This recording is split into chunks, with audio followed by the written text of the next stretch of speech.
Well, hello there, my fellow rushers. How are you doing today? King Rex here. And now that the Colossal Dwarf DLC has been out for a bit, I decided, you know what? Let's take a closer look at the new hero that was added, because I really like his design. And if you don't know who I'm talking about, then you probably haven't watched my streams or other Kingdom Rush content creators, because we're talking about Kratoa. Kratoa, spit on that thing. Okay, sorry for that reference. But anywho's, we're gonna be talking about this hero and how he performs, because even though he comes free with the DLC, so you don't have to like purchase him individually, I decided, you know what, let's just discuss him for a bit. So yeah, I'm gonna be talking about his base stats, his normal abilities, his ultimate, and whether or not he is a good addition to the game. So without any further ado, let's dive right in.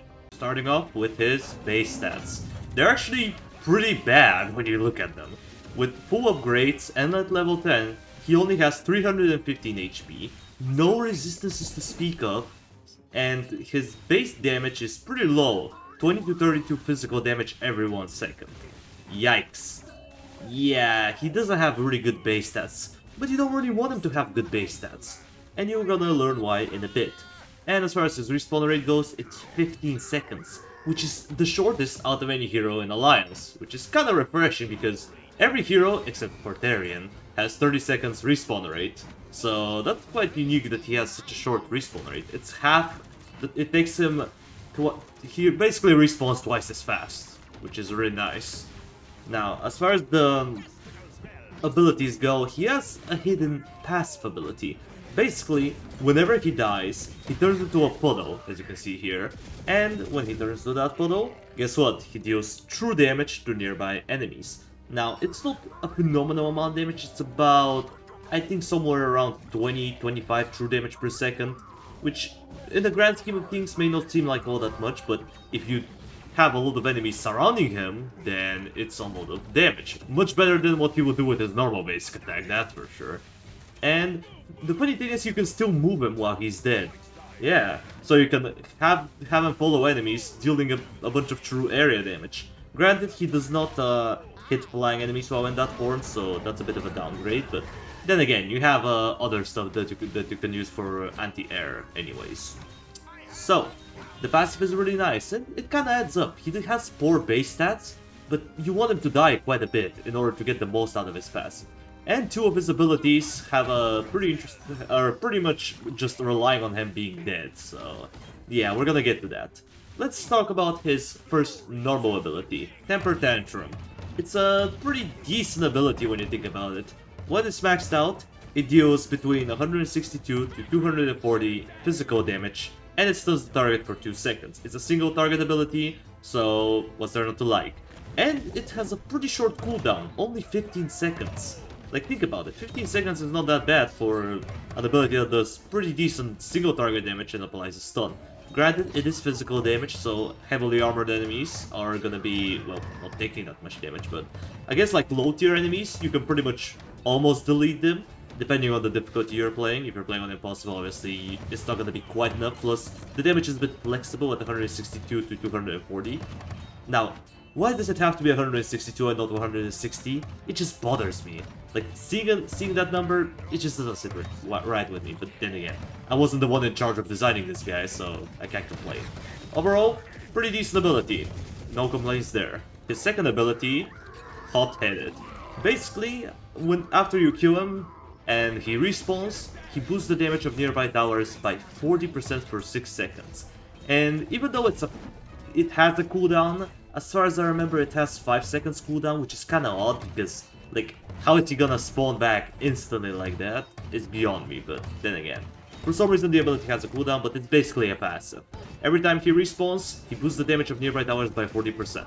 And that's really good, because once we get through all of his abilities, you're gonna see how good this skill is. Because in a way, you kinda wanna let him use his abilities, then kill him, then spawn again, and then boost the choke point for the enemies that are left over. So that's pretty solid, especially once you're against high tier enemies or bosses slash mini bosses. Really good ability. His third ability, Double Trouble. He throws a lava ball that deals 75 explosive damage to enemies, and spawns a Magmite that has 125 HP, no resistances, and pretty bad damage.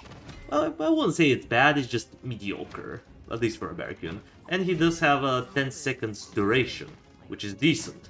The only thing I don't like about this ability is the cooldown. It is substantially high, at least compared to his other skills. It starts off at 34 seconds, then it goes down to 30, and once it's max rank, it has only 26 seconds cooldown. Which is kinda interesting because none of his other abilities have cooldown reduction based on their level, so that's the only one. And it's kinda good that it's on the summon because, again, he doesn't really have that great of a stalling power. He's not really meant to stall for that long, so adding an extra unit to help him out is very much appreciated. And yeah, pretty good ability. His last normal ability is about Eruption. Sprays lava upon enemies, dealing 60 true damage per second and burning enemies for 4 seconds. Now, at first glance, this ability might bring some confusion, because of the second part where it says burning enemies. You might be thinking, oh, does that mean he has multiple damage sources coming out of this ability? The answer is unfortunately no. It's just that 60 true damage, and it's per second, so multiply that by 4 and you get a total of 240 true area damage. That's quite a significant amount of damage when you think about it. Now sure, when you look at the Colossal Warfare enemies where your average unit has like 500 HP on Impossible, then yeah, the number doesn't seem that high, but compared to other enemies that you see in the game, that's a pretty substantial amount. The only negative about this ability is that it doesn't hit air units, it's only limited to ground ones, so that's a bit meh. And the cooldown is pretty high as well, 30 seconds, but compared to other skills in the game, it's actually pretty decent. At least for the cooldown, I would say the ability is quite solid.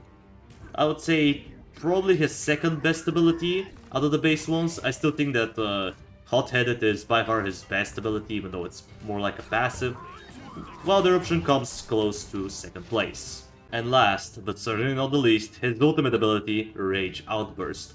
Throws 6 bursts of lava onto the path, each dealing 200 true damage to each enemy hit and bursts them for 4 seconds.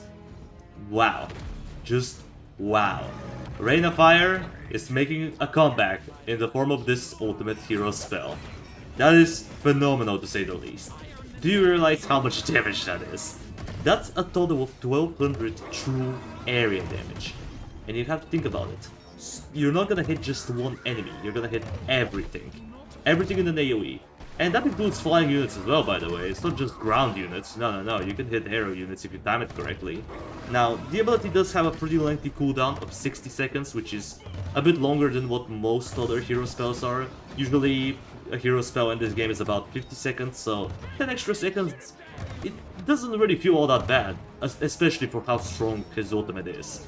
Like, none of the other ultimates in the game can do 1200 true area damage just like that. It is essentially impossible. I don't even think Broden or Lumineer's ult can do that much damage. Like, and you have to keep in mind, you can cast your ultimate multiple times after certain casts, so that could be 2400 true area damage. That's enough to delete pretty much any enemy that's not a mini-boss. It's insane. I love his ultimate hero spell. And it has a pretty funny interaction, because if you use it near Kratoa, he's gonna die. Which may seem bad, but we've already discussed it that you kinda wanna keep him back and forth between being alive, using abilities, and then dying and dealing true area damage to nearby enemies. Well, if you hit him with his own ultimate, he explodes, and he rains mini Rain of Fires onto the whole path. Like, that's so much global true area damage, it's insane. Granted, the targeting is random, kinda similar to Bonhardt's Sporadic Burst, or what was it called? It wasn't Sporadic, it was Spreading Burst, I believe.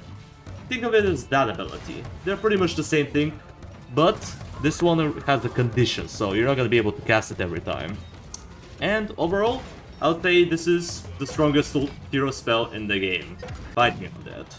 So, after going through Kratoa's kit, what do I think of him? Honestly, he is a really solid hero. I love his playstyle. Even though I haven't fully adapted to it, I can see this hero being absolutely OP, especially in the right hands. If you like stuff like Durax, I think you're gonna like this guy. But he reminds me in a way of Phoenix, where you want to keep him back and forth between being alive and dying, but he has more micro elements to him, because with Phoenix you just kinda kill her and then you have to wait 5 seconds doing nothing, while with this guy you have to move him around to make it the most out of his passive. Granted, if you're not a big fan of micro, you just prefer to have a stat stick like Lumineer or Warhead or Onagro, then sure, maybe you're not gonna like Kratoa, but if you enjoy the game and you're good with micro and you like the interesting hero designs, then I think Kratoa will be the right fit for you. Now granted, he is a part of the DOC, so you do need to own the DOC to play with him, so yeah, that's the only downside. And yeah, overall, that's gonna do it for today's video. Thank you everybody so much for watching, I appreciate you for sticking around to the end. Subscribe if you want to see more of this content in the future, and while you're at it, drop a like on the video, it means a lot to me. And I will see you in the next video. Until it comes, that was King Rexy, over and out.